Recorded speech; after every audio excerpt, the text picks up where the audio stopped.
Muy bien, chavos. Pues vamos a comenzar con el tercer día del campamento.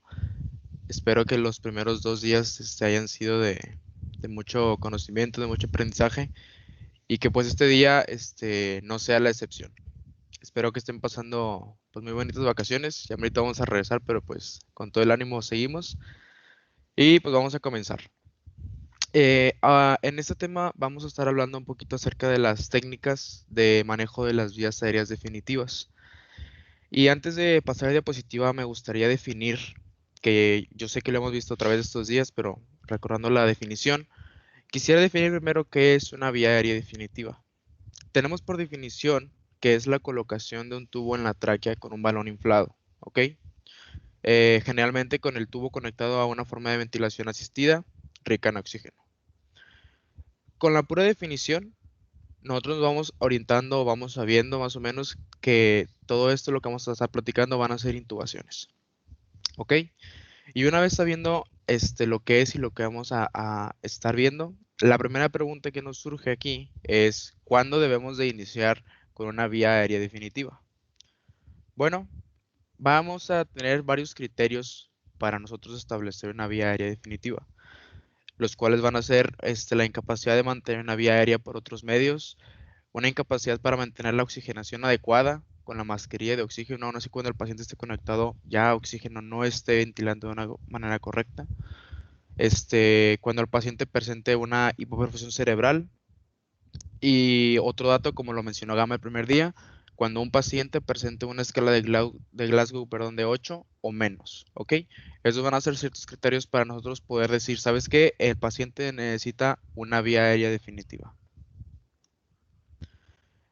Muy bien. Y antes de pasar con todas las técnicas y procedimientos que ahorita vamos a estar platicando, yo creo que es importante que conozcamos primero el material con el cual nosotros vamos a trabajar, ¿ok? Eh, Muy bien, iniciando con los tubos, tanto naso como traqueal, vemos que se van a componer principalmente de la conexión, el cuerpo, un canal accesorio, a veces lo tienen, a veces no, la punta y el balón, ¿ok? La conexión, que es la parte que vemos por aquí arriba, es una pieza intermedia entre el tubo y el respirador, ¿ok? Eso es lo que va conectado a la ventilación asistida. Normalmente se trata de una pieza estándar más o menos de 15 milímetros y en algunos casos, dependiendo del fabricante, se puede retirar.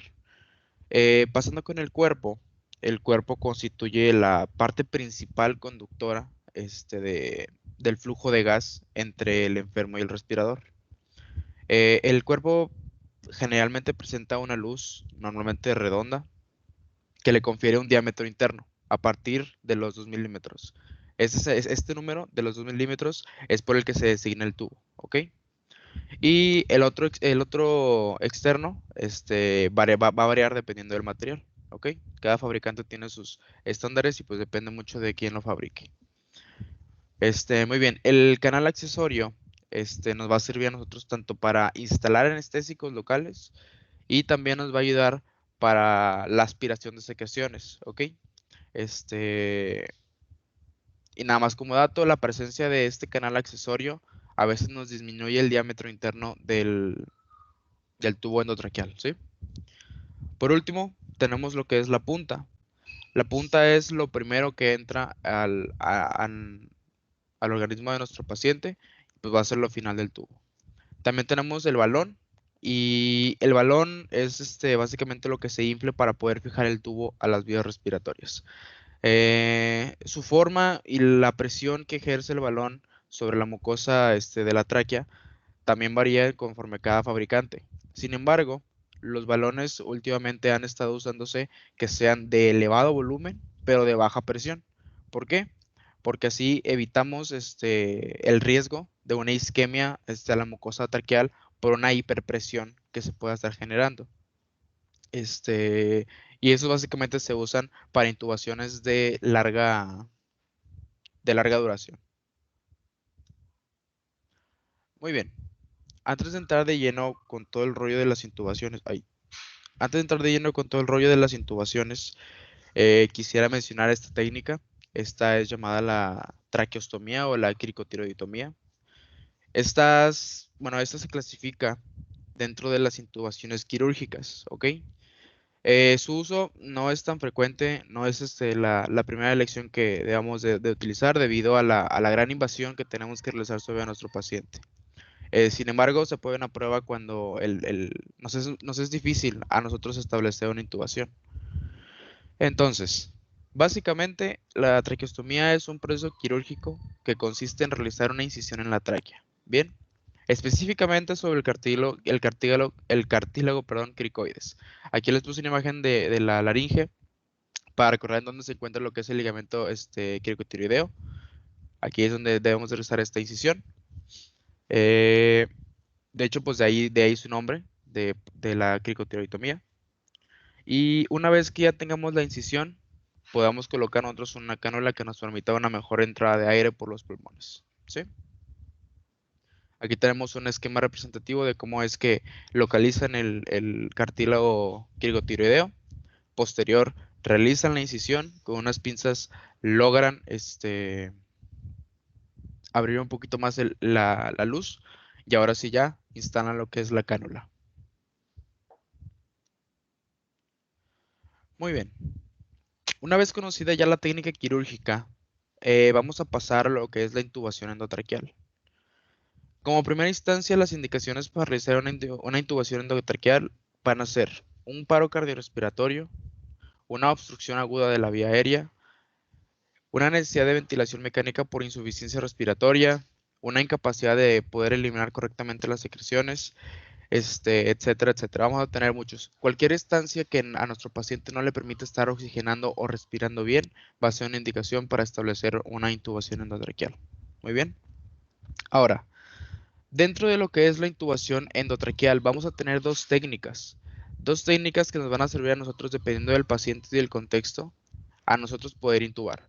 Vamos a tener la intubación orotraqueal, que esta va a conectar el tubo desde la boca hasta lo que es la tráquea, o la nasotraqueal, que en vez de introducir el tubo por la boca, lo vamos a introducir por la nariz. ¿Ok? Primero vamos a hablar un poquito de los materiales y ahorita vamos a ver un video de cómo se realizan estas dos técnicas.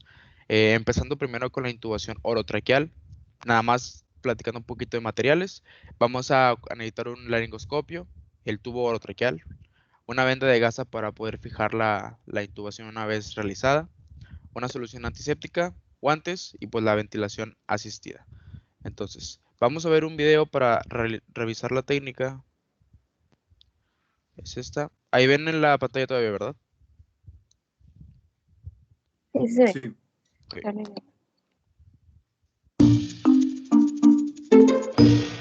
Hola, soy José María Marzal, médico anestesista del Hospital Universitario Quirón Pozuelo. Ahí está. Mil por hora, espérame.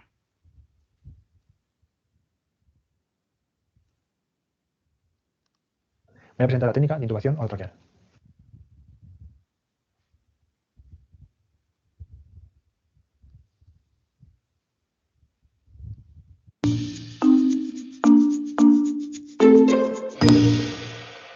Hola, soy José María Marzal, médico anestesista del Hospital Universitario Quirón Pozuelo.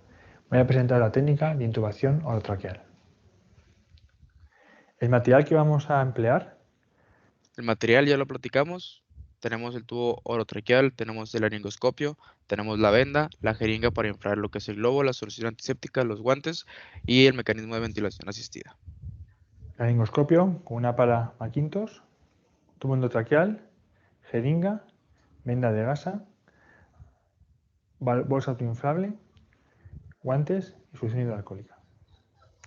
Lo primero es, con nuestra mano dominante, ayudar a que la cabeza del paciente adquiera la posición de olfateo. Primero tenemos que colocar a nuestro paciente en la posición de olfateo. Estas posiciones las estuvimos viendo a través de estos días. Una vez ya posicionado, vamos a introducir lo que es el laringoscopio. Abrimos la pala del laringoscopio para que tenga luz y vamos avanzando de manera que vamos identificando estructuras.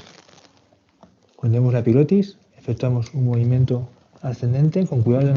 Este movimiento que aplica es muy importante y debemos de ser muy cautelosos al momento de hacerlo porque no debemos de hacer el laringoscopio ni para atrás ni para adelante porque podemos lesionar las estructuras dentales o alguna estructura adyacente en la cavidad oral. Tenemos que tener mucho cuidado y solamente es de traccionar hacia arriba para nosotros poder tener una entrada a lo que es la vía aérea. De no dañar los dientes del paciente. Intubamos al paciente y le tiramos el endoscopio revisando.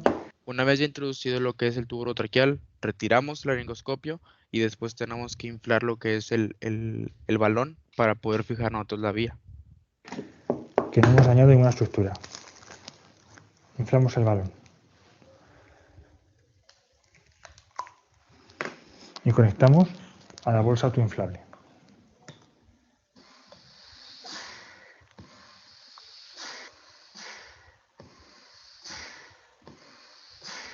Una vez que hemos comprobado que el tubo endotraqueal está correctamente colocado, procedemos a fijarlo usando una venda de gasa.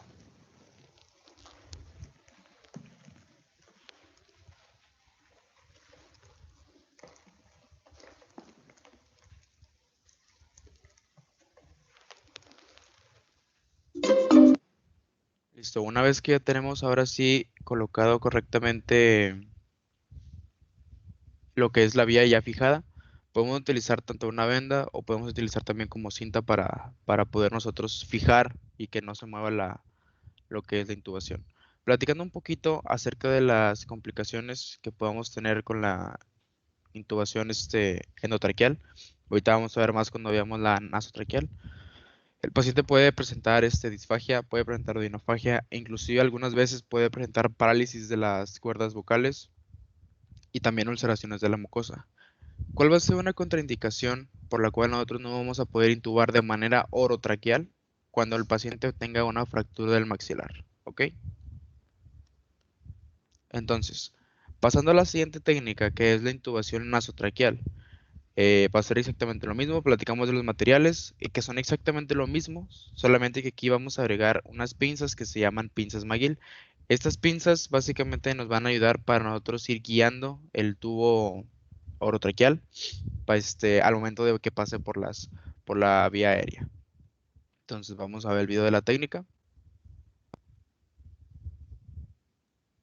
A continuación, vamos a ver cómo es la técnica de intubación nasotraqueal, la introducción de un tubo a través de las cuerdas vocales hasta la tráquea del paciente, pero el abordaje, en vez de ser el habitual a través de la boca, lo vamos a hacer a través de una fosa nasal. En principio, todo es estándar, la preparación, la inducción anestésica. Cuando tenemos al paciente dormido, relajado, preoxigenado, lo que vamos a hacer es introducir el laringoscopio de forma convencional por la boca, ya que no podemos meterlo por la nariz, pero el tubo sí que lo vamos a meter por una fosa nasal. Debe estar bien lubricado, hay que hacerlo con cuidado. Bien, una vez que tenemos el tubo introducido a través de la fosa nasal, yo puedo ver, una vez que tengo aquí las cuerdas, la visualización de las cuerdas vocales, veo cómo llega el tubo a la orofaringe.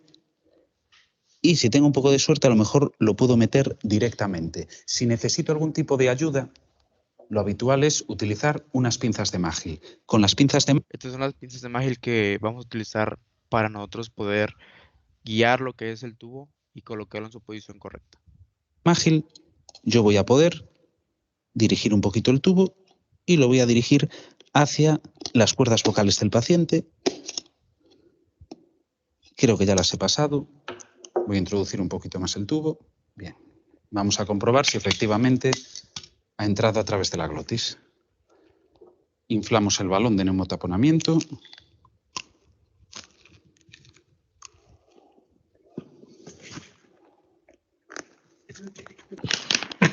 Y efectivamente el paciente está intubado a través de la nariz. La intubación nasotraqueal. Muy bien, esa fue la técnica de la intubación nasotraqueal. ¿Ok? ¿Cuáles van a ser las clasificaciones respecto en general de la intubación endotraqueal? Pueden ser también traumatismos directos, que coloquemos el tubo en lo que es en el esófago y también alguna estenosis traqueal. Ciertas de las contraindicaciones que vamos a continuar aquí va a ser cualquier fractura de la parte media de la cara o también si el paciente presenta una fractura de la base del cráneo. No existen contraindicaciones absolutas para lo que es la intubación endotraqueal, a menos que el paciente rechace esta intubación. Todas son relativas. Entonces, todas las contraindicaciones que hemos hablado pues son relativas de la intubación endotraqueal. Muy bien. Ahora bien, vamos a pasar a un tema que es cómo nos vamos a nosotros apoyar para intubar a un paciente, pero utilizando fármacos. El ATLS nos marca que es riesgoso utilizar anestésicos y bloqueantes musculares para intubar, ¿ok? Marca que son extremadamente peligrosos. Sin embargo, sin embargo, la necesidad de que tengamos que abrir o establecer una vía aérea definitiva, pues justifica. Entonces, en este caso, literalmente, pues el fin justifica los medios. Eh, la intubación asistida por fármacos está indicada básicamente a los pacientes que conserven lo que es el reflejo nauseoso al momento de establecer nosotros la vía. Y entonces, ¿cuáles son los fármacos que vamos a estar utilizando nosotros para poder realizar esta intubación? Principalmente los más comunes es el letomidato y la succinilcolina. Hablando un poquito del letomidato, recordando, es un anestésico intravenoso no barbitúrico. Su mecanismo de acción, que por lo cual produce hipnosis, no está bien establecido, sin embargo, se cree que aumenta las vías inhibitorias del GABA en el sistema nervioso central. Su dosis es de 0.3 miligramos por kilogramo y como un dato extra puede deprimir la función renal, ¿ok? Otro dato interesante del letomidato es que no es un medicamento totalmente universal, no todos los hospitales lo tienen, entonces hay que tenerlo en cuenta. La succinilcolina, por su parte, es un bloqueante neuromuscular, ¿ok? Es de acción rápida. Al momento de que ingresa al torrente sanguíneo, tarda entre 30 a 60 segundos en hacer efecto y tiene una duración ultra corta, que dura su acción de entre 3 a 5 minutos, más o menos. El mecanismo de acción de la succinilcolina es que compite contra la acetilcolina en los receptores colinérgicos de la placa motora.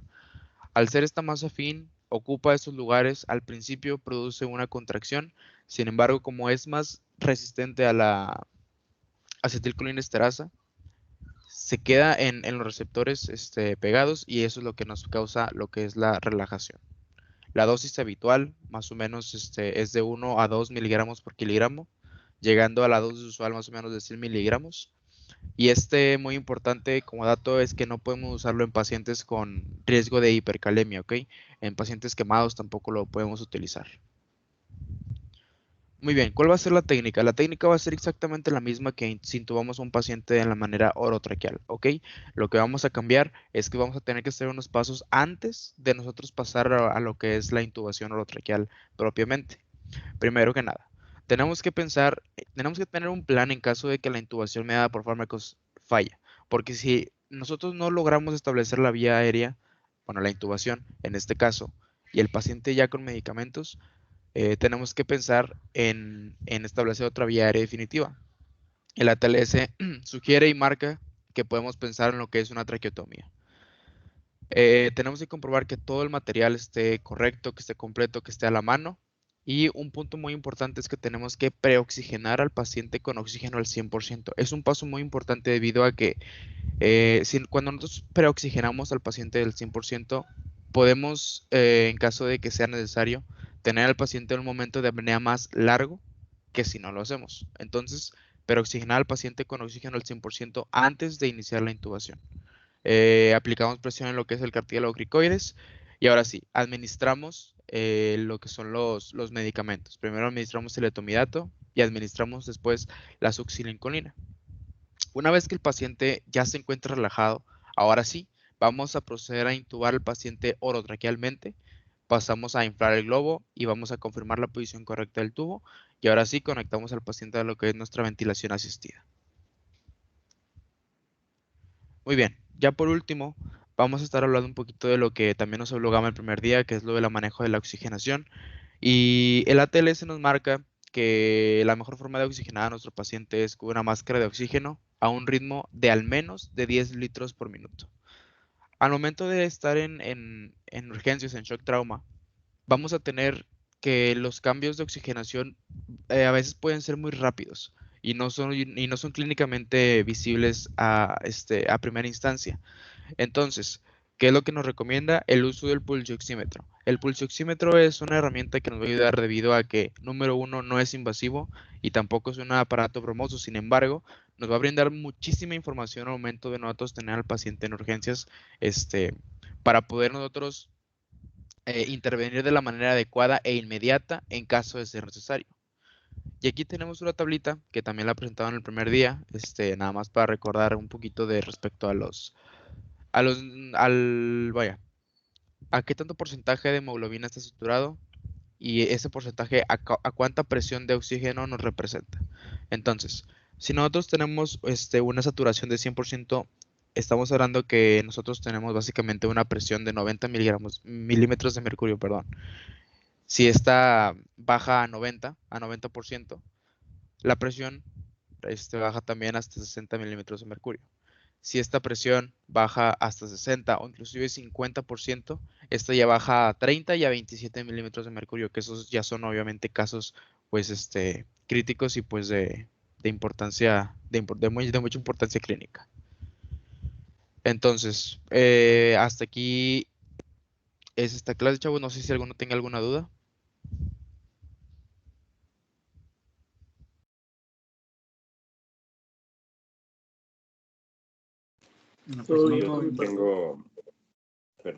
Yo tengo un comentario. Cuando vamos a realizar la intubación asistida por fármacos, que pues al menos en el universitario es prácticamente siempre, muchas veces en los manuales o guías nos dicen que tenemos que tener mucho cuidado porque los fármacos te dan el riesgo de depresión respiratoria, y si no somos capaces de fijar o de realizar la técnica de la intubación, pues nuestro paciente corre mucho peligro. Y esto te mete un poquito de miedo, y entonces lo que haces es que administras los fármacos y a los 5 segundos ya quieres empezar la intubación. Los fármacos muchas veces te ayudan a que pues la vía esté mucho más relajada y que sea mucho más fácil de manipular. Entonces, si ya estás administrando fármacos, pues ahora sí que vas a tener que confiar en lo que sabes y en que lo vas a hacer bien. Espérate al menos 30 segundos, un minuto, a que los fármacos hagan su acción. Hay que recordar que no son inmediatos, sí son muy rápidos, pero no inmediatos. Y entonces ahora sí, cuando veamos que ya estamos, cuando ya se lograron los niveles plasmáticos adecuados de estos fármacos, empezamos el procedimiento.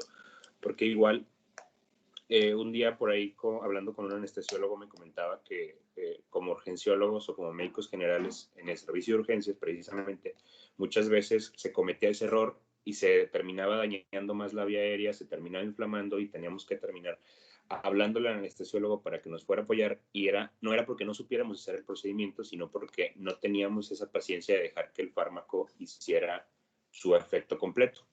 Entonces, pues queda ahí, que no se les olvide.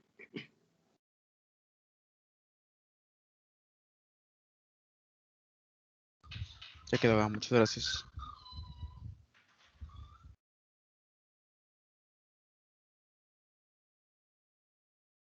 Oye, Gama, ¿y sabes cuáles son los medicamentos, los fármacos que se utilizan ahí en el HU?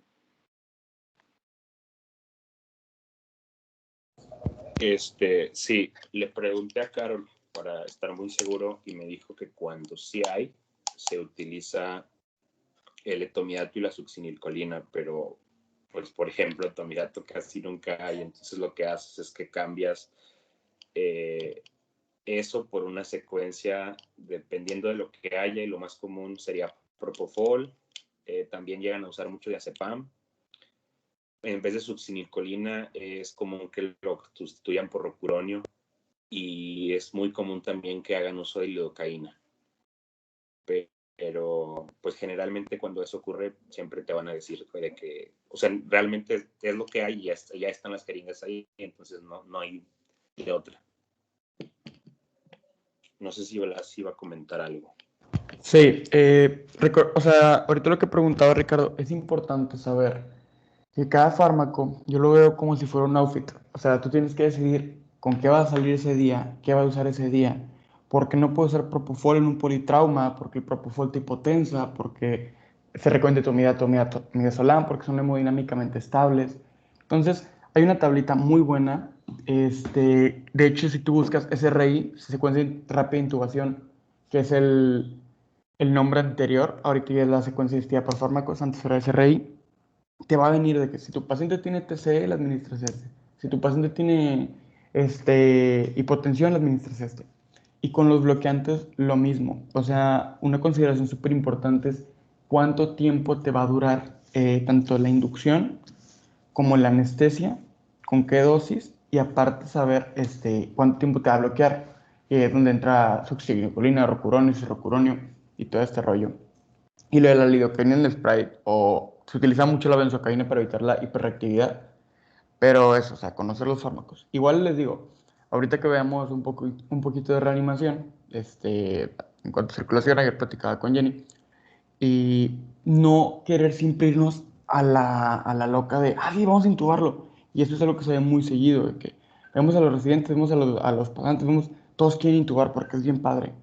Pero recuerdo que hay muchas vías aéreas que ya se vieron que de urgencia podemos mantenerlas sin ningún problema. Digo, si tu paciente está, entre comillas, estable, es un paciente con una insuficiencia respiratoria, pero por el momento se encuentra algo estable, pues lo induces a toda madre, lo intubas, lo fijas, lo empiezas a ventilar, chido. Pero si llega un paciente que prácticamente ya está dando las patas, pues tampoco vas a procurar 20 minutos en secuencia rápida, aunque sea una secuencia rápida, te va a tomar un poco de tiempo, eligiendo fármacos, todo este rollo. Entonces, esa consideración de ustedes. Y chequen esta tablita, como quiero, te la mando.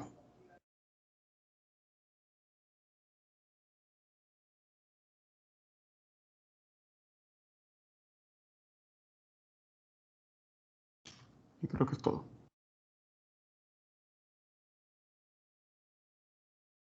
Quedó, gracias Martín, muy buena clase. Y la siguiente ponente va a ser Jenny. Jenny, ¿puedes ir compartiendo pantalla? Por Sí, favor. güey. Quedó, gracias.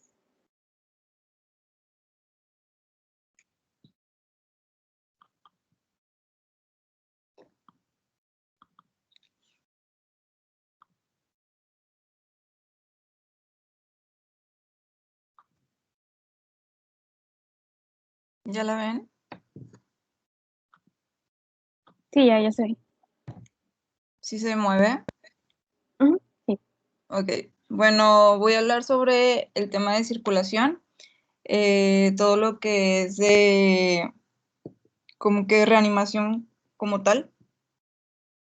Bueno, primero que nada vamos a hablar sobre el paro cardiorrespiratorio, hablando sobre la fibrilación ventricular, asistolia y actividad eléctrica sin pulso, así como el uso del desfibrilador como tal. Primero que nada hay que conocer el algoritmo que se utiliza para ver qué le vamos a dar al paciente cuando esté en un paro cardiorrespiratorio. Primero que nada debemos de solicitar ayuda e iniciar las compresiones del RCP, administrar oxígeno y conectar al monitor o desfibrilador, lo que esté al alcance. Después de esto debemos de verificar el ritmo y ver si es desfibrilable o no desfibrilable. Los que son desfibrilables son las taquicardias ventriculares sin pulso y las fibrilaciones ventriculares. Si son estas, pues vamos a administrar una descarga del desfibrilador. Si es monofásico, generalmente se utilizan 360 joules, o si es bifásico, utilizan 120 a 200 joules. Y también varias literaturas dicen que si no estás seguro de cuánto vas a dar y es bifásico, utilizar 200 joules y dejarlo en esa carga. Y el de EVA es más específico.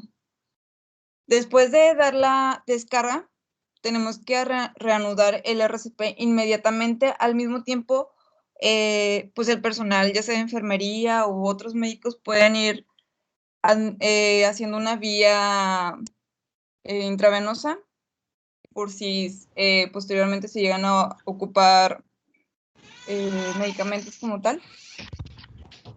Vamos a usar 5 ciclos de RCP.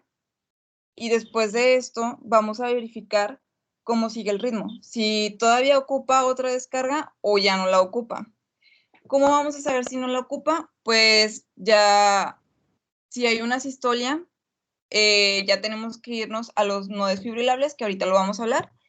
Y si ya hay pulso, si ya hay retorno circulatorio, y pues ahí ya iríamos a la atención por resucitación.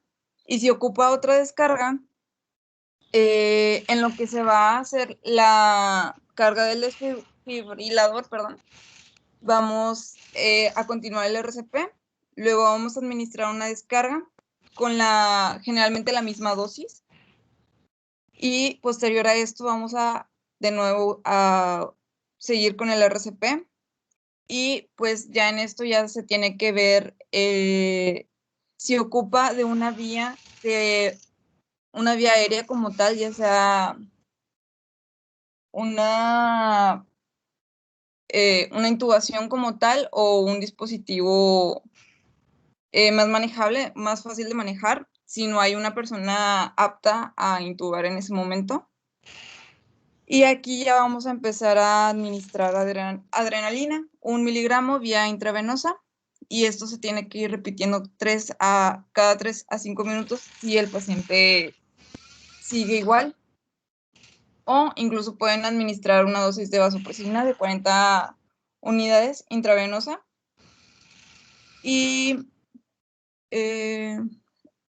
ya después tenemos que verificar de nuevo el ritmo mientras terminamos los ciclos de RCP y ver si ocupa otra descarga o no la ocupa. Después de esto, pues ya podemos considerar antiarrítmicos al mismo tiempo que pues hacer la descarga, que ya hablamos de que van a ser las mismas cargas. Podemos utilizar amiodarona, lidocaína o sulfato de magnesio, dependiendo de si se encuentra otro tipo de ritmo, ya sea, no sé, torsada de Pointes, que generalmente esa utiliza sulfato de magnesio, y posteriormente dar los 5 ciclos de RCP. Y ya por el otro lado, si es un ritmo que no es desfibrilable, ya sea la sistolia o la actividad eléctrica sin pulso, pues vamos a reanudar el RCP 5 ciclos, pero aquí ya es prioridad administrar en el primer ciclo una dosis de adrenalina de 1 miligramo intravenosa, y esto ya se va a ir repitiendo cada 3 a 5 minutos. Y aquí, desde el inicio, también vamos a estar viendo la disponibilidad de la vía aérea y la capnografía. Igual, si no hay alguien apto para intubar, pueden utilizar otro tipo de vía más fácil de manejar, pero aquí es primordial la administración de adrenalina y empezar pues los 5 ciclos de RCP. Posterior a esto, otra opción es administrar vasopresina de 40 unidades intravenosa y considerar la atropina como tal, e igual repetir 3 a 5 minutos, pero esto nada más ya serían 3 dosis. Terminando esto, vamos a verificar de nuevo el ritmo, si ya ocupa una descarga como tal o sigue sin ocupar una descarga, por lo mismo que ya habíamos hablado. Y pues los 5 ciclos de RCP son equivalentes a 2 minutos. Algunos datos relevantes de este algoritmo es ver si la presión arterial diastólica está a mínimo 20 milímetros de mercurio. Aquí tenemos que ver, valorar, mejorar la calidad del RCP y ver si no tiene un dispositivo en la vía aérea, tenemos que seguir las compresiones y ventilaciones de 30 a 2 y verificar si podemos ya administrar o poner un dispositivo avanzado de vía aérea, ya sea intubación u otro dispositivo. También debemos checar la capnografía para confirmar y monitorizar el tubo como tal, que pues como esto ya lo habíamos hablado en clases pasadas, mide la presión parcial de dióxido de carbono en el aire expirado, y tenemos que valorar si es menor de 10 milímetros de mercurio e intentar mejorar la calidad de RCP ya que pues debe ser muchísimo mayor. Y como habíamos hablado, pues las energías de descargas bifásica es 120 a 200, y si no saben cuánto administrar o si ocupa bifásica, pues utilizar 200 joules como tal. Y si es monofásica, que nada más sean 360 joules. Y los tratamientos farmacológicos más utilizados es la adrenalina y la amiodarona. La amiodarona primero se utiliza en la primera dosis, un bolo de 300 miligramos, y en la segunda dosis, 150 miligramos, aunque este fármaco muchas veces dicen que tiene un tope de 500 miligramos en las dosis del procedimiento como tal. Y después en el retorno de circulación espontánea tenemos que valorar si ya hay pulso y la presión, y si hay un aumento abrupto y sostenido de la presión parcial de dióxido de carbono, arriba de 40 milímetros de mercurio, y pueden presentarse ondas de presión arterial espontánea. De hecho, también tenemos que valorar en el retorno de circulación espontánea los cuidados postparo para disminuir el riesgo de muerte en las siguientes 24 horas. Durante el RCP tenemos que también considerar que tenemos que dar un RCP de alta calidad con el fin de que de verdad se esté dando la mejor atención al paciente y esté circulando bien el flujo, y pueda también obtener un buen llenado en el corazón, ya que si lo hacen muy rápido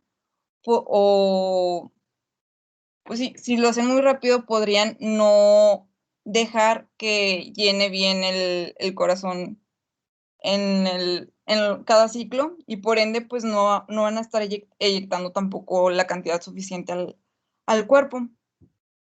Esto es utilizando 5 centímetros de presión como tal, y de 100 a 120 compresiones por minuto, y asegurarse, por lo mismo que acabo de decir, que el pecho vuelva completamente a su posición original para maximizar la calidad, minimizar las interrupciones de las compresiones como tal. Recordemos que son 30 compresiones y luego 2 respiraciones, a menos de que ya tengan un acceso de vía aérea y ya tengan que utilizar los ciclos como tal de donde se van turnando los reanimadores cada 2 minutos para verificar el ritmo. Y cuando se verifica el ritmo, no se deben de exceder de más de 10 segundos.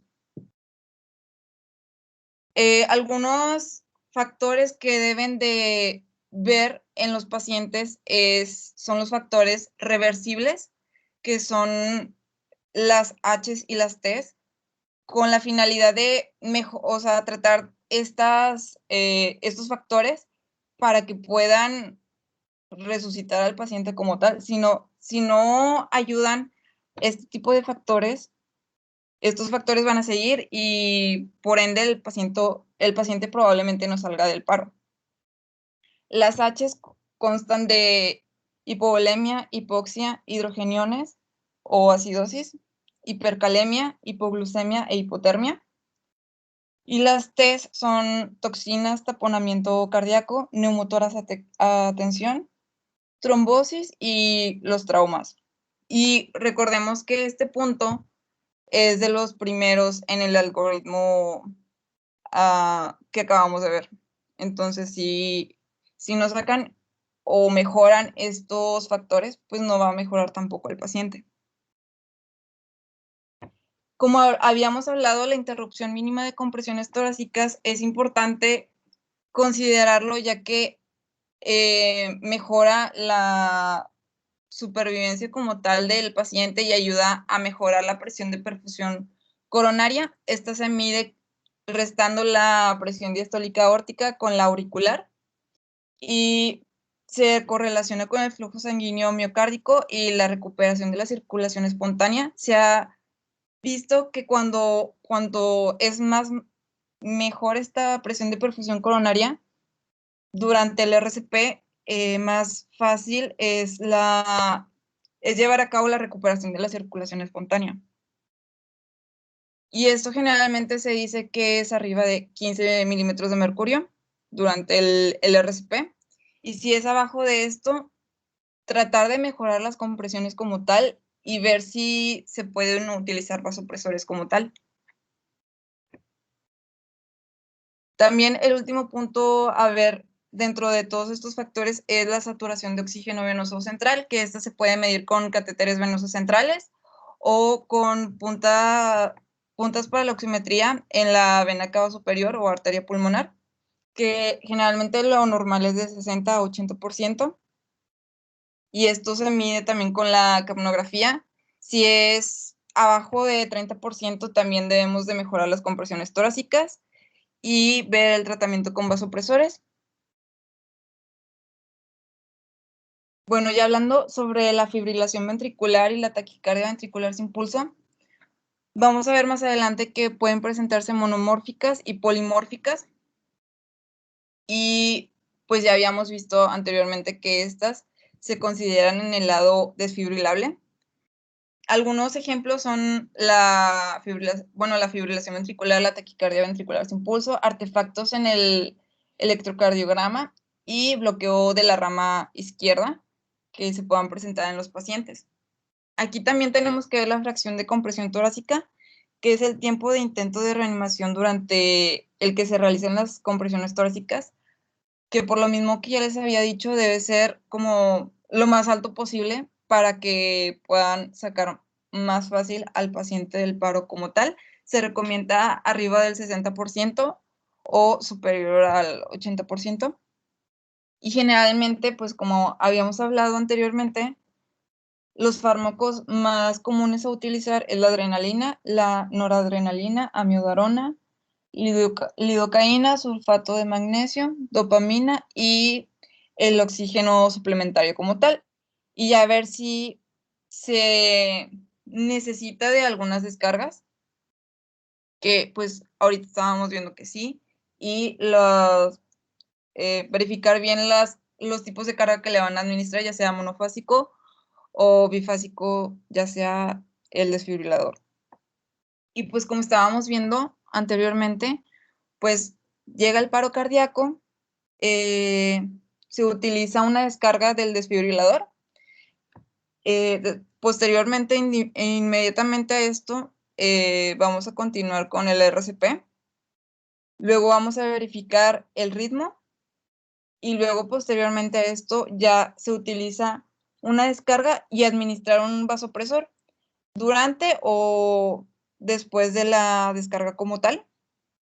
Posteriormente siguen los 5 ciclos de RCP inmediatamente, luego verificar el ritmo de nuevo y luego ver las descargas como tal, si ocupa otra descarga. Y ya aquí consideramos unos antiarrítmicos y posteriormente el RCP.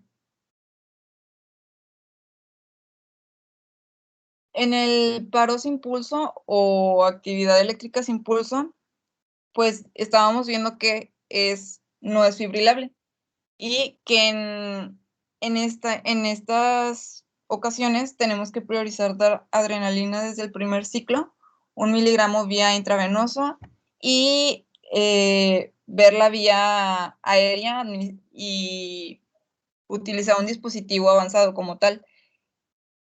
Estos se pueden representar como ritmos terminales en un intento de reanimación o como el primer ritmo identificado en un paciente de paro cardíaco, ya sea prolongado como tal. Generalmente el pronóstico es malo, a menos de que exista una circunstancia de reanimación espacial, pero en general es malo. Y pues aquí representa isquemia miocárdica extensa y daño por periodos prolongados de la perfusión coronaria inadecuada, que ahorita vamos a ver algunos otros factores sobre el procedimiento que le damos al paciente. Y como estábamos hablando, pues aquí llega el paro cardíaco como tal, inmediatamente se da RCP y verificamos el ritmo y vemos que es un paro sin pulso o actividad eléctrica sin pulso. Y aquí administramos la adrenalina desde el primer ciclo. Ponemos una vía aérea, un dispositivo de la vía aérea.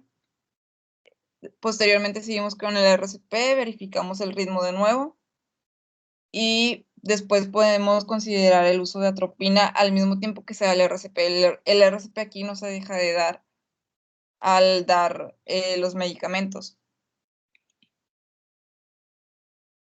Bueno, cuando ya hay retorno de la circulación espontánea, tenemos que ver la importancia sobre esto porque no nada más es que pues, se salga de paro y ya. O sea, se tiene que valorar dar infusiones como tales. Esto ya generalmente se pide como que la opinión de un especialista como tal, pero aquí nuestro trabajo es optimizar la ventilación y oxigenación del paciente para maximizar el porcentaje de supervivencia en las próximas 24 horas, ya que generalmente las próximas 24 horas es el porcentaje mayor donde las personas posparo mueren. Entonces, tenemos que mantener la saturación de oxígeno a mínimo de 94%, considerar dispositivos de la vía aérea, de ser necesario, no hiperventilar a los pacientes en las intubaciones y tratar la hipotensión, generalmente con bolos o infusiones como tal. Bueno, ya hablando sobre la terapia eléctrica, pues aquí puse una frase de la única descarga que lleva a la muerte es la que no se da.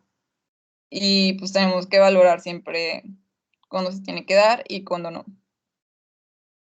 Bueno, el desfibrilador como tal, primero que nada quería mencionar que un desfibrilador multimodal en modo manual puede reducir la duración de las interrupciones de las compresiones torácicas, pero al mismo tiempo aumenta la frecuencia de una descarga inapropiada. Entonces aquí ya tienen que valorar si ocuparían este tipo de modalidad o utilizarían algo más específico. Bueno, estos son los pasos para el uso de desfibriladores y del DEA. En el desfibrilador manual, que generalmente es el que está en el hospital, pues primero tenemos que encenderlo y ver la carga que vamos a utilizar. Habíamos hablado sobre monofásicos en 360 joules y bifásicos de 120 a 200 y que si no están seguros que lo dejarán en 200 joules. Después van a colocar la llave de seleccionar derivación en las paletas. Posteriormente van a colocar los electrodos adhesivos o gel en las paletas. Generalmente se prefieren los electrodos adhesivos porque las paletas ocupan ejercer una presión posterior de 11 kilogramos. Entonces muchas veces se prefieren los electrodos a utilizar. Posteriormente a esto van a utilizar las paletas o los electrodos a una distancia del paciente de esternón, de la parte derecha del esternón, y además la punta cardíaca con el otro. Posterior vamos a visualizar el monitor y el ritmo. Después van a avisar al resto del personal que está cargando el desfibrilador.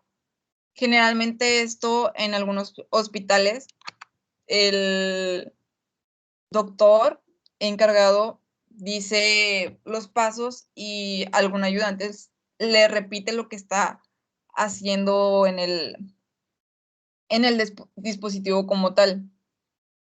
Posteriormente a esto, pues van a presionar el botón de carga en la paleta y cuando ya esté completamente cargado, tiene que anunciar de nuevo que ya va a utilizar la descarga como tal en 3 pasos.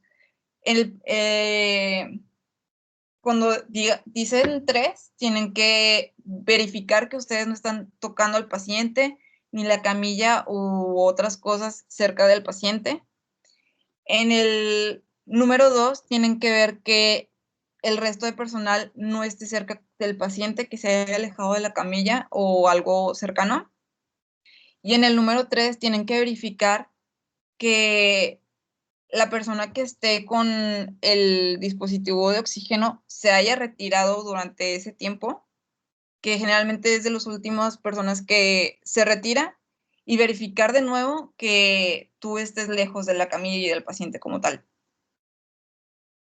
Después bueno, como ya habíamos hablado, pues se prefieren electrodos por lo mismo de la presión que se le debe dar a las paletas, y luego presionar el botón de descarga o de shock en los dos botones de las paletas al mismo tiempo.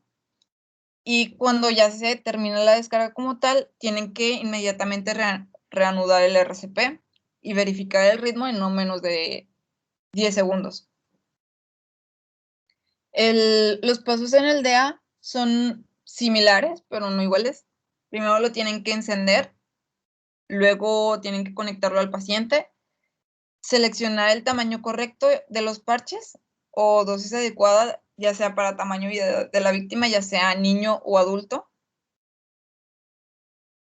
Después van a dejar abierto el envase y dejar al descubierto la superficie adhesiva de los parches como tal, fijar los parches y conectar los cables del DEA si es necesario. Después va a utilizar el modo de análisis y avisar al resto de las personas que estén cerca que se está analizando el ritmo y que se mantengan alejados. Luego verificar que el paciente tampoco se mueva y que nadie esté en contacto con él. Y pues presionar el control de análisis. Posteriormente a esto, de ser necesario que ocupe una descarga, el DA pues va a avisar que ocupa una descarga. Ahí van a presionar el botón de descarga de shock.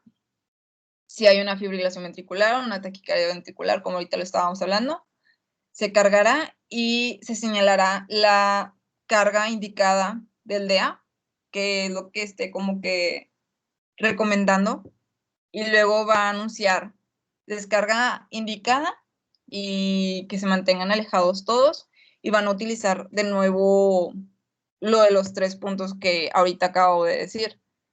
Y verifique que nadie esté en contacto con el paciente, ni usted tampoco, y luego presionar el botón de descarga, y luego ver si ver si cambia el ritmo del paciente, si el DA sugiere que den compresiones torácicas u otra descarga, y así consecutivamente.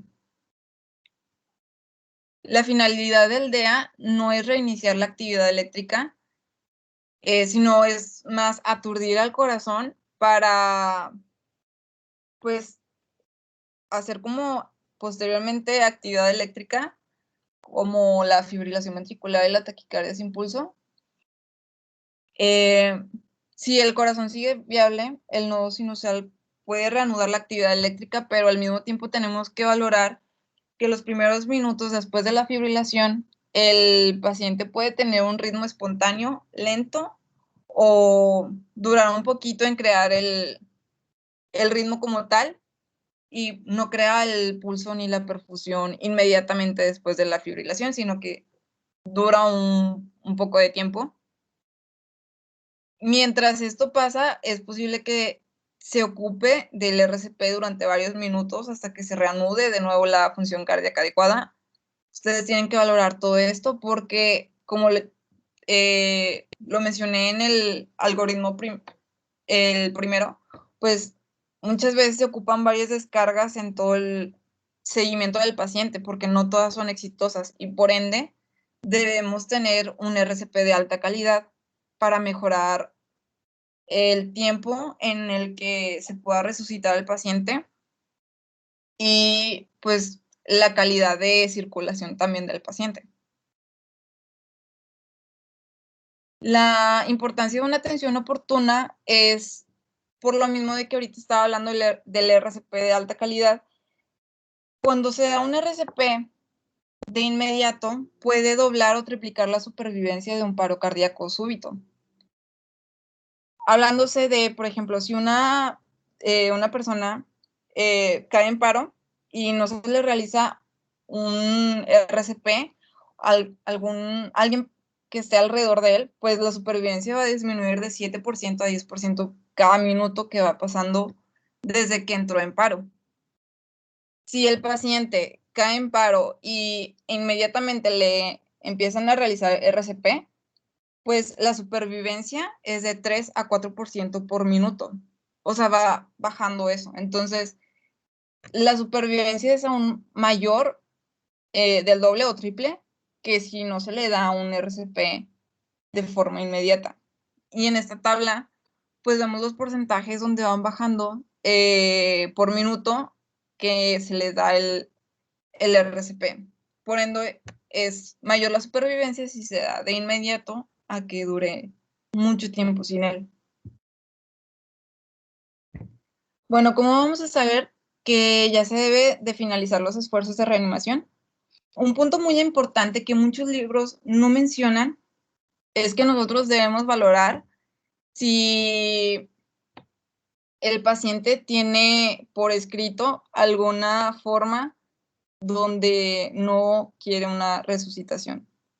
Y esto se tiene que respetar porque pues es algo que todos los médicos legalmente deben de respetar. Es uno de los puntos más importantes. Posterior a esto, si no hay una forma, generalmente muchos pacientes traen como una cadenita, una pulserita con, o sea, con la frase de que no resucitar o algo por el estilo. Si no hay un indicio de que esto lo tenga el paciente o así,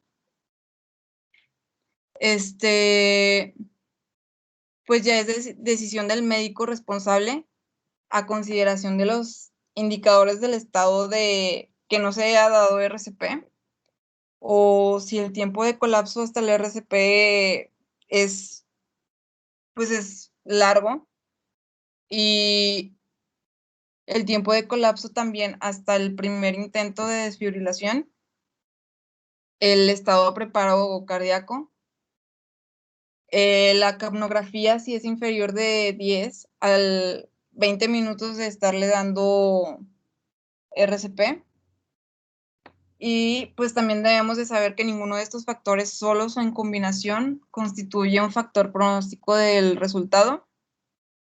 También pueden valorar el tiempo de duración de los esfuerzos de reanimación y también deben de valorar si el paciente sobrevive como tal la resucitación, ver si no va a tener alteraciones graves posteriores, por lo mismo de que pues puede pasar mucho tiempo sin que le esté llegando oxigenación al cerebro y demás.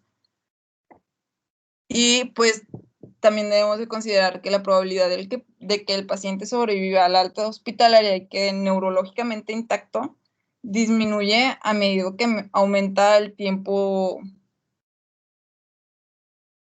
de resucitación como tal. Bueno, ya hablando sobre la bradicardia, pues es cuando la frecuencia cardíaca es menor a 60 latidos por minuto, o sea que es más lenta y pues evidentemente es inadecuado. Bueno, aquí lo que primero vamos a hacer es ver la permeabilidad de la vía aérea. Si es necesario el suministro de oxígeno o otro tipo de vía aérea, utilizar un control de electrocardiograma, ver la presión arterial, la oximetría y utilizar un acceso intravenoso, de ser posible, para ver si va a requerir algún fármaco como tal. ¿Qué es lo más importante de las bradicardias? Bueno, primero tenemos que ver si son sintomáticas o no sintomáticas, ya que pues si no es sintomático, generalmente pues se puede quedar como observación para ver si puede darse sintomática como tal, que es lo que pues vamos a ver aquí como tal. Si es sintomática, generalmente los pacientes pueden estar con hipotensión, dolor en pecho, alteración del estado de la conciencia, incluso puede haber signos de shock.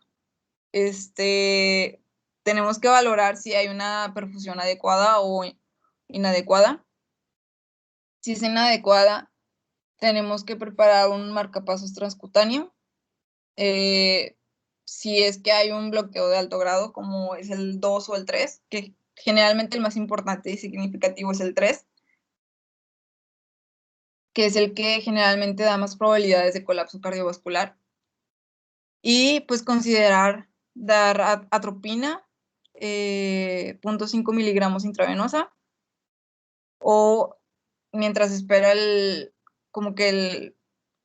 marcapasos como tal, o considerar una infusión de adrenalina o dopamina. Después de esto, pues preparamos un marcapasos transvenoso para tratar las causas contribuyentes, que son las mismas que ahorita mencioné anteriormente, son todas las H's y todas las T's, que esto sí se debe de tratar como tal para poder revertir pues todo este proceso, ¿no? Generalmente las bradicarias más comunes son bloqueo de primer grado, segundo grado, que aquí entra el tipo 1 de Weckenbach o el tipo 2 de Movitz 2, y el bloqueo auriculoventricular de tercer grado, que es el más importante, como ahorita lo estaba mencionando. Algunos signos y síntomas son como los que ahorita estábamos mencionando: dolor torácico, hipotensión, diaforesis, fatiga, debilidad, alteración del estado de la conciencia, respiración entrecortada. Podemos ver signos de shock como tal. Incluso podemos ver congestión pulmonar o insuficiencia cardíaca congestiva.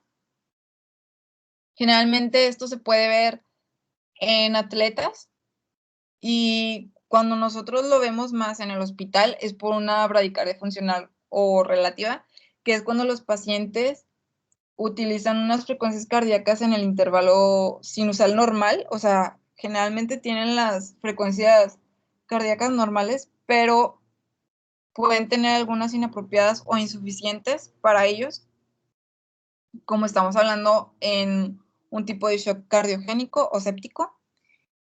Y pues los signos y síntomas generalmente se dan cuando tenemos abajo de 50 latidos por minuto.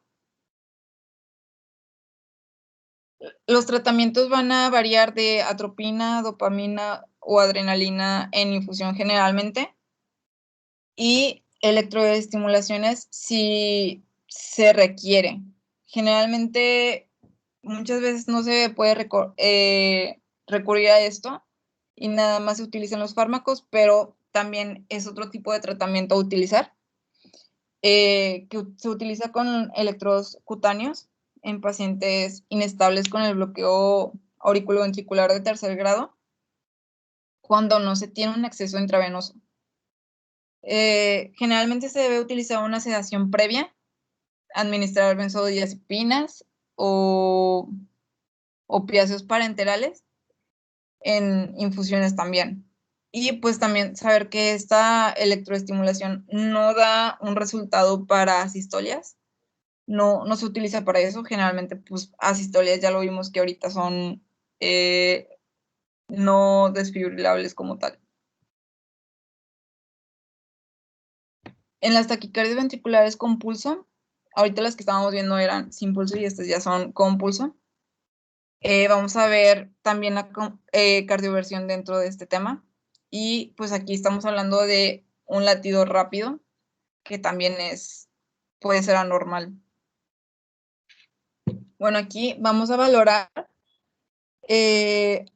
administrar una vía de oxígeno, de ser necesario, utilizar un electrocardiograma generalmente de 12 derivaciones, de ser posible, valorar presión arterial, oximetría e identificar las causas, como las que estábamos mencionando anteriormente de las H's y de las T's, verificar si podemos revertir estas causas.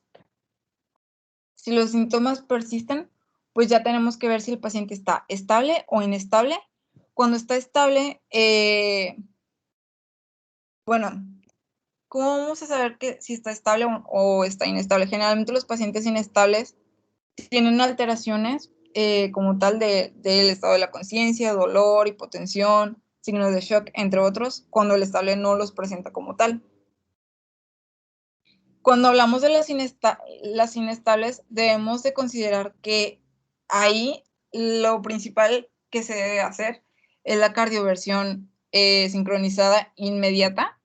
O sea, no se hace otro tipo de cosa antes de la cardioversión sincronizada, a menos de que se tenga una vía previa, una vía intravenosa previa para administrar sedación. Pero de ser que no tenga una vía y pues pierdan tiempo en eso, se debe dar la cardioversión inmediata. Ya ustedes verían si se administran sedantes, o sea, si alcanzan a ponerle un sedante, si tiene una vía, o si de verdad ocupa la cardioversión ya.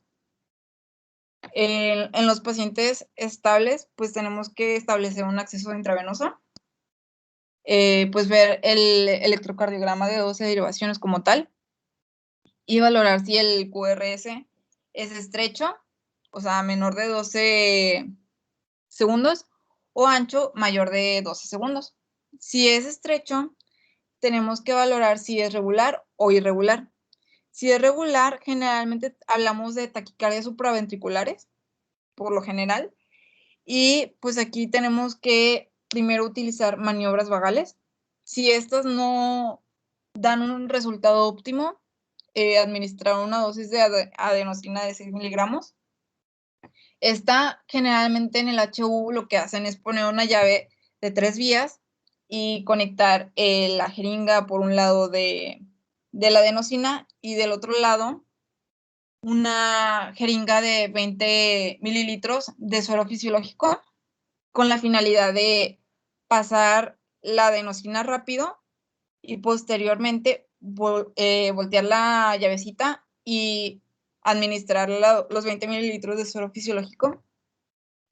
Y posterior a esto levantan el brazo y ven si en 1 o 2 minutos no, como que, pues no da el efecto querido, pues ya ven si le dan una segunda dosis de adenosina, pero en esta vez de 12 miligramos con la misma técnica, o sea, de que con los 20 mililitros de suero fisiológico, levantar el brazo y así. Posteriormente a esto, vamos a ver si el ritmo se revierte o no se revierte. Si se revierte, pues hablamos de generalmente, como ya lo había dicho, taquicardias supraventriculares.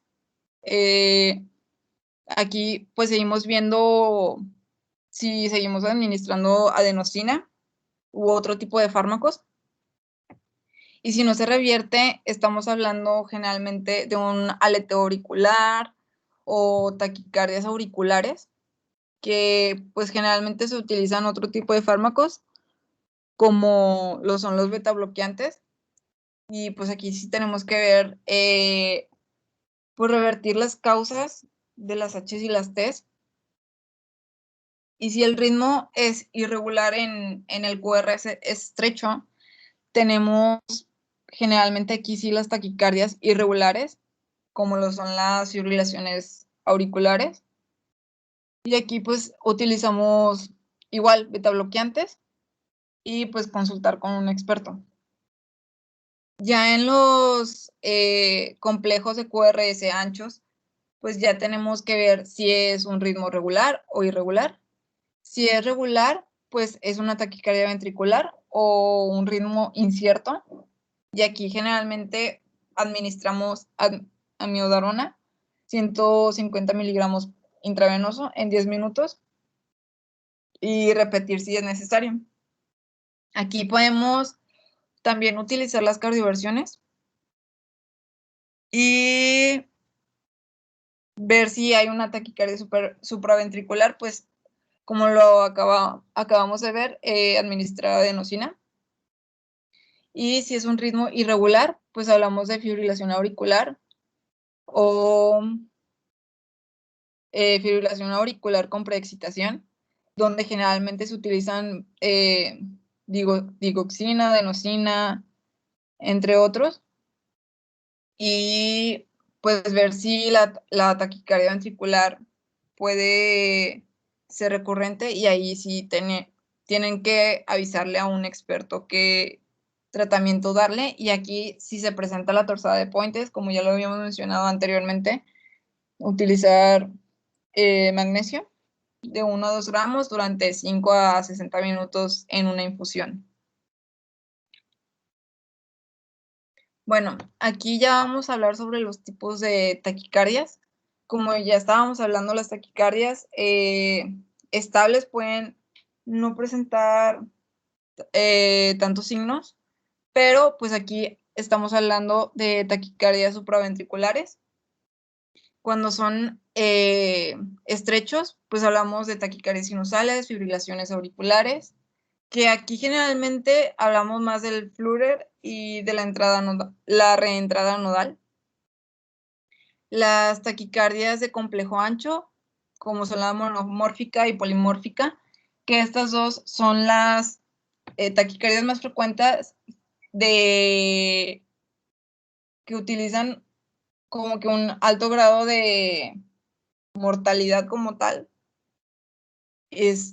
También podemos ver la taquicardia supraventricular con aberrancias y taquicardias regulares o irregulares. En estas, pues generalmente se utiliza adenosina, pero pues estas taquicardias sí pueden esperar a una consulta de un experto como tal. Si no son estables, hablamos de taquicardias sinusales, fibrilaciones auriculares, aleteos auriculares y taquicardias ventriculares monomórficas, polimórficas, taquicardias supraventriculares por reentrada. Y generalmente estas, como lo estábamos viendo anteriormente, requieren una cardioversión inmediata.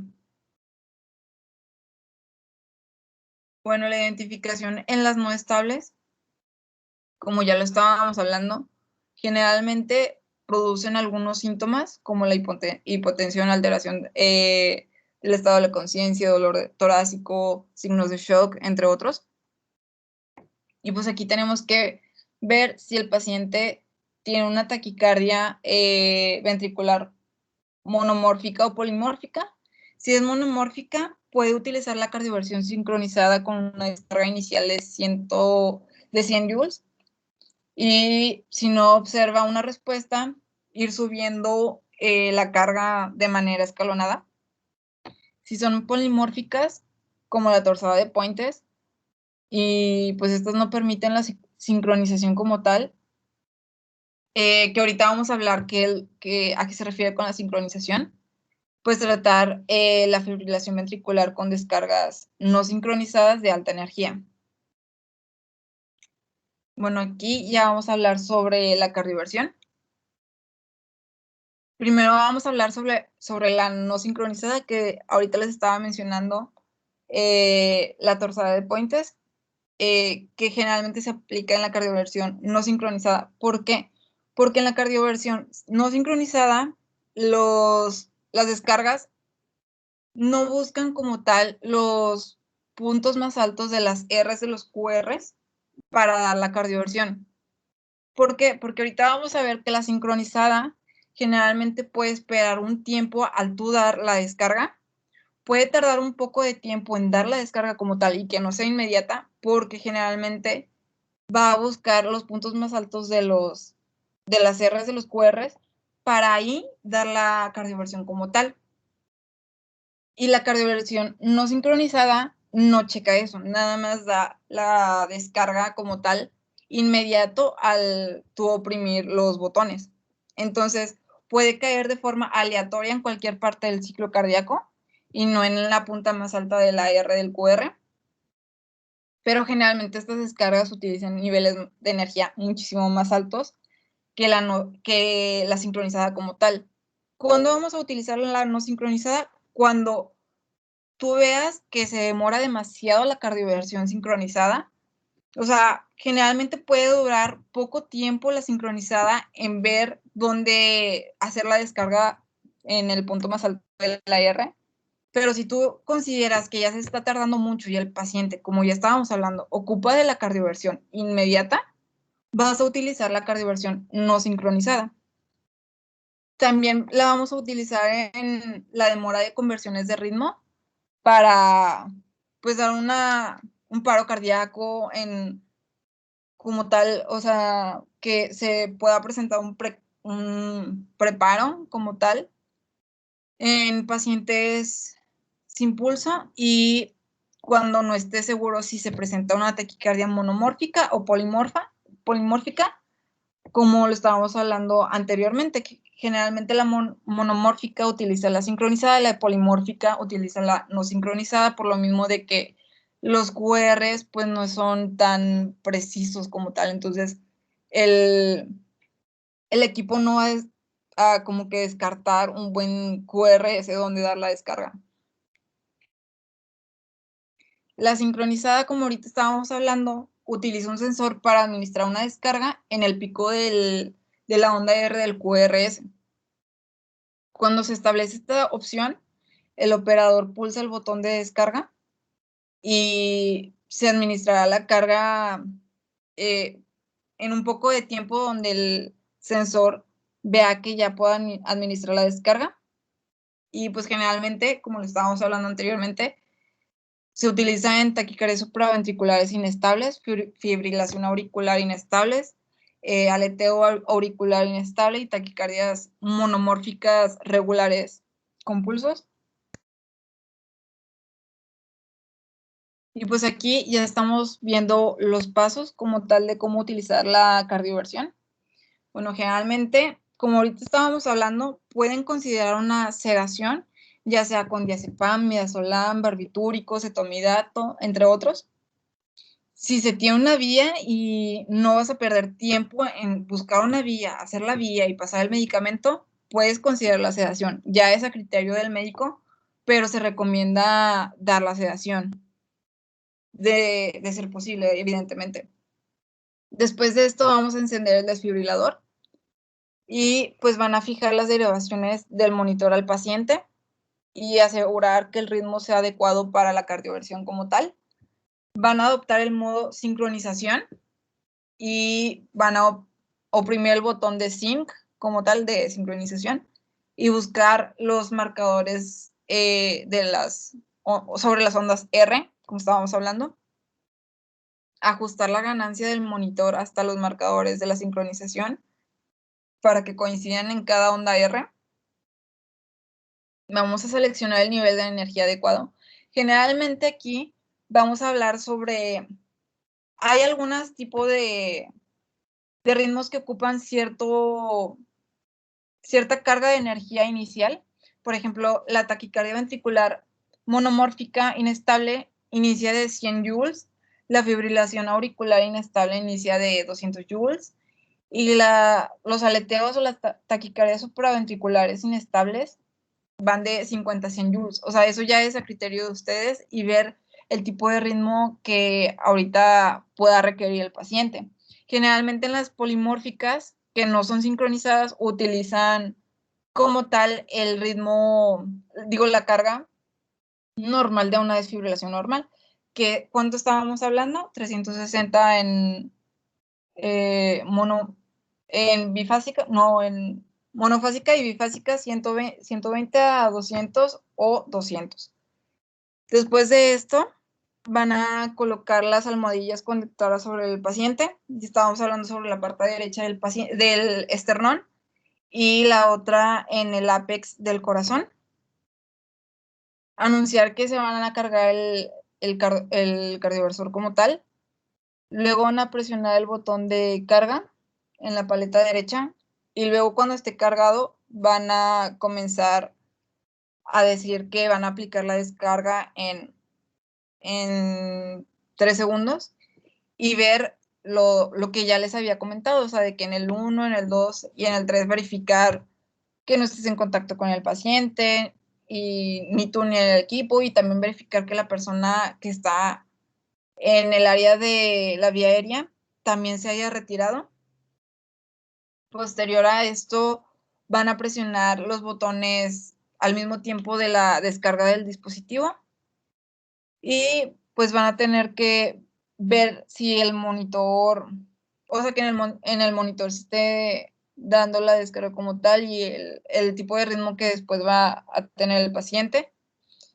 Esto es muy importante que sepan que cada cardioversión que ustedes den es cada vez que ustedes van a poner el modo de sincronización, porque generalmente este puede cambiar automáticamente al no sincronizado. Entonces, cada vez que ustedes den una cardioversión, tienen que utilizar el modo de sincronización otra vez. Y pues como estábamos hablando, generalmente las cardioversiones se dan con una frecuencia ventricular arriba de 150 latidos por minuto, que es cuando empiezan a dar los síntomas como tal en un paciente inestable. Y pues tienen que tener disponible el monitor de saturación, dispositivo de aspiración, la vía aérea permeable, una vía intravenosa para dar la sedación como tal, y de requerirse el equipo de intubación como tal.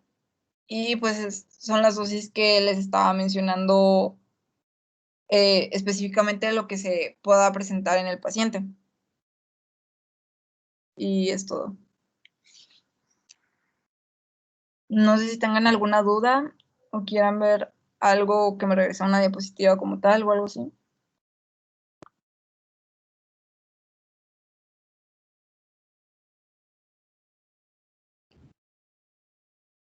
Todo bien, yo creo. Sí, Sí, bastante por mi bien. parte igual. Muy bien. Gracias, Jenny. Podremos continuar con la actividad del día de hoy. Es la última actividad del campamento, entonces esperemos todos puedan entrar. Es con la aplicación que les mandamos por el grupo de WhatsApp. Gama, ¿podrías ayudar compartiendo el código? Sí, espérame un ratito nada más.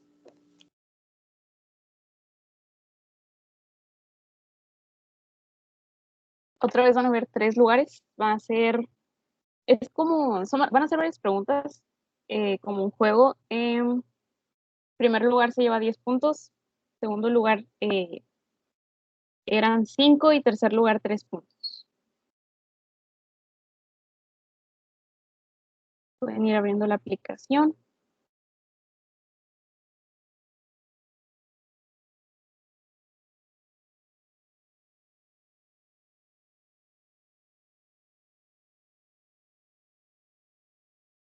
Creo que nada más faltará alguien de tesorería. ¿Quién quiere jugar por tesorería? ¿Alguien quiere representar al comité de tesorería? A ver, bueno, igual le doy yo. Al cabo de hormigas está Lili y Roberto, ¿verdad? Ah, y Melina. Hola, Melina. Hola. Bueno, a ver, hay hormigas, difusaurios, Marce, de academia también hay. Muy bien.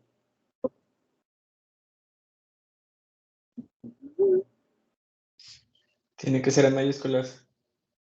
Creo que se ponen solas las mayúsculas. Ok.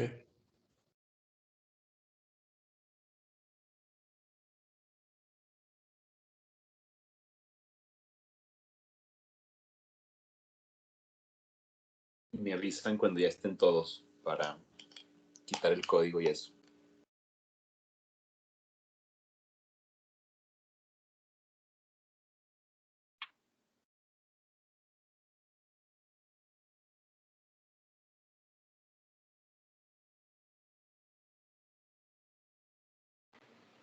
Yo ya estoy. Perfecto. Yo también ya estoy.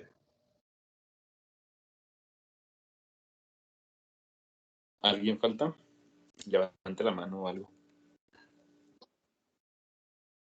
Yo, todavía no me deja entrar.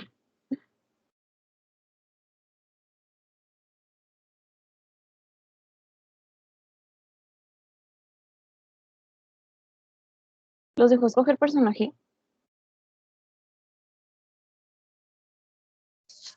No, solo me parece como una montaña, no sé qué es. Ah, ok, ok. Sí, no se lee eso.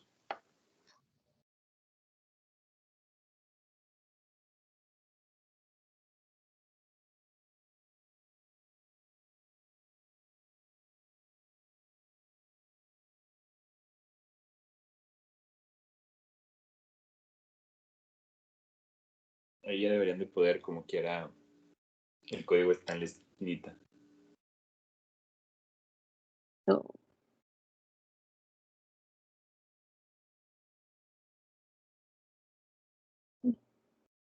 ¿Quién es Pepe Picapapas?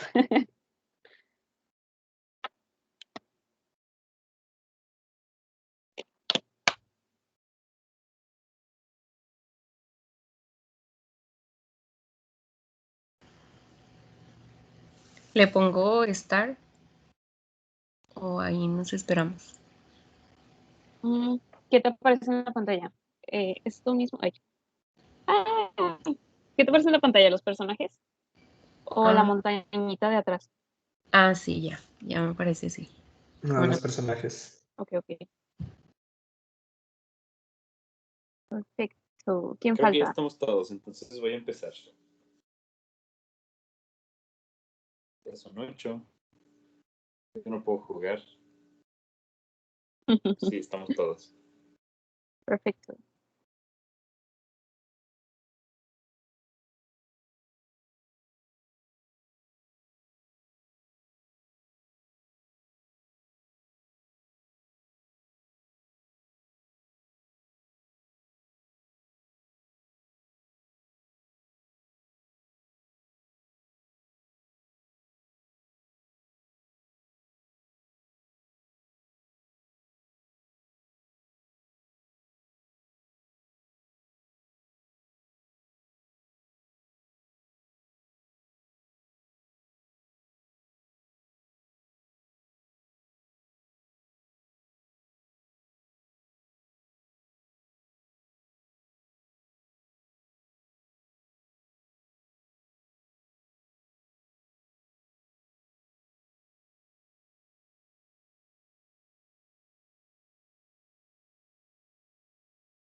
¿Qué pasó, gente? No se dejen intimidar.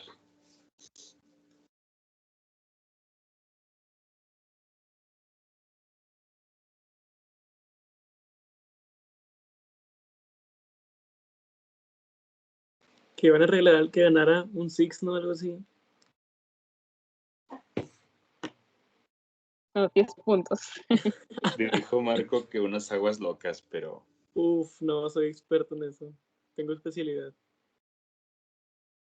igual si te quedas ciego, pues se paga la consulta de oftalmo. Puro metanol. Chingado, ni puse atención por estar contestando.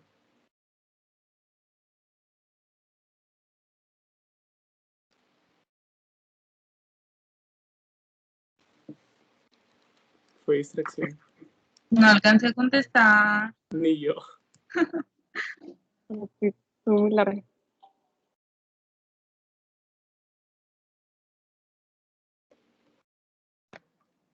Yo no veo Star Wars. Ayuda. Yo tampoco. Incesto. Ya le puse por Tampoco, su pero prima muy con Monterrey. pena yo de tío Salmo. Muy Monterrey. A la, Nos pri- pusimos muy a la ricos prima, a con la esa prima. pregunta.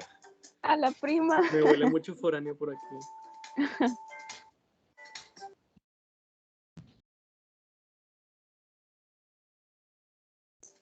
Chale, no la haga, primo.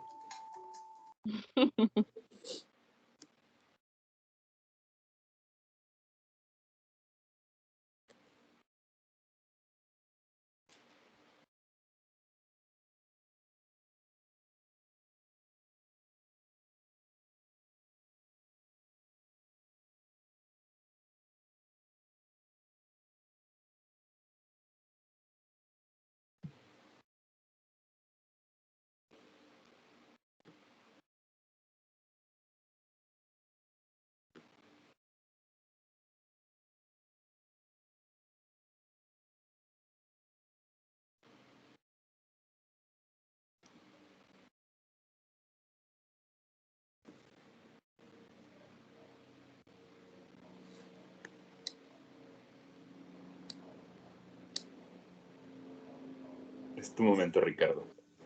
Ya contesté rápido.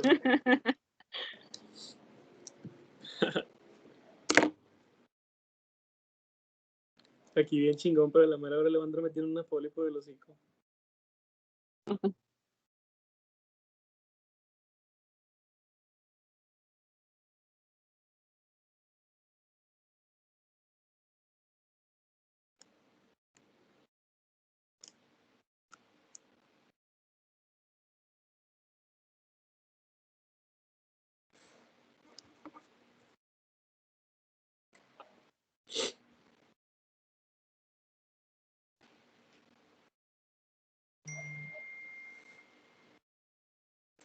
Porque vas tan arriba.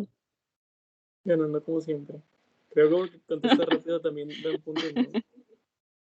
Ah, Sí. Sí, es como el Kahoot. creo que Es era que cuando Salma no puede hacer trampa, se nota que organización. Ay. No es cierto. No, ayer fue justo. Salma no participó. Solo bailó bichota, eso sí.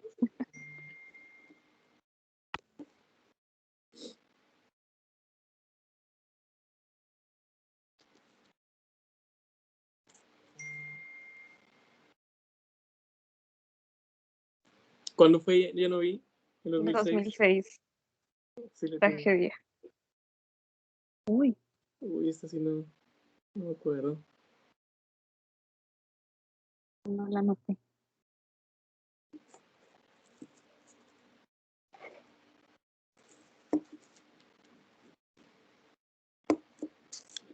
No, es que. Pero los del universitario, qué triste. ¿Cuál era? No, sí. Punto 3. Punto 3. Punto La 3 tenía. miligramos. Le puso punto 03, chingada.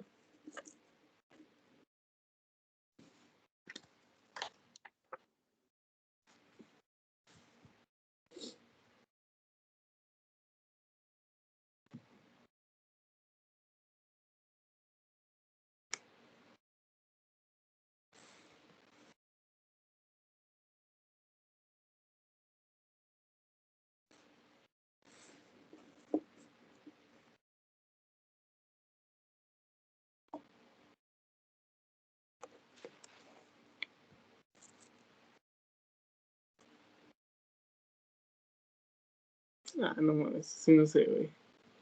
¿No te la sabes? No. Está bien ¿Por fácil. qué? ¿No la viste? ¿No tuviste Ricardo, infancia o qué? vamos, tienes que ganar. No soy fan de ese pedo. Yo tampoco me la sé. Vamos, pero por le puse academia, la Ricardo, Isabel. por academia. A la verga. Siempre, Ricardo, gran película. ¿No la has Ey, visto? ya deja de grabar, por favor. Como pista, Ay, yo vi la probablemente grabación. te asalte. Ah, sí la tiene, no mames. Nada más que decir.